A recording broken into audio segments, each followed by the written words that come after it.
Here's a funny story. I'll tell you a story, and you can tell me. This is the kind of guy my father was. Speaks to a lot of different things.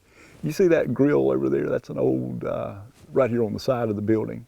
Those cross pieces held a grill, and frequently, about 2 or 3 times during hunting season, my father and all of his friends they'd come down here and they'd barbecue chicken.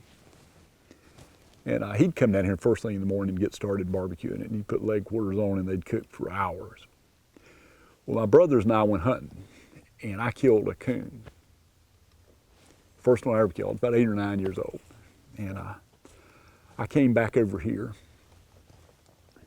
and I was so proud, and I had my raccoon in my hand, and I brought it over, and Daddy was over there by the fire cooking. And he said, "That's good." So one of his friends, Charlie Cook Bridges, who passed away 2 weeks ago, said, "Come on over here and I'll show you how you skin him out." And so we skinned out the coon, and I came back over to Daddy, and there's probably 20, 30 men standing around, and I showed him my coon skin. And we cleaned him right down here. And my father looked at the coon skin, and he said, "Where's the rest of him?" I said, "Well, we threw him in the creek." And he said, "Go get him." All of a sudden, I didn't like where this was going.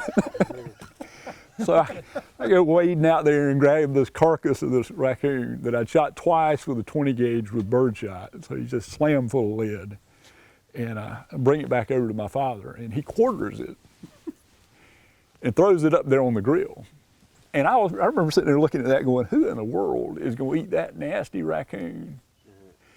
And I got my answer as soon as I got my plate.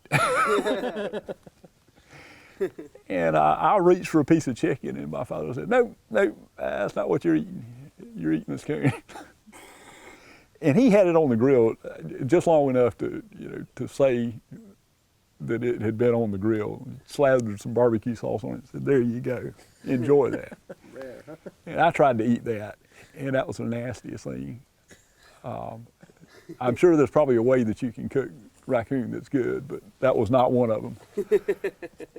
And so I sat there and watched those guys eating that chicken that had been slow cooking all day long. And I'd go back over there today, "Nope, you haven't eaten that coon yet." I said, "Dad, I don't like it."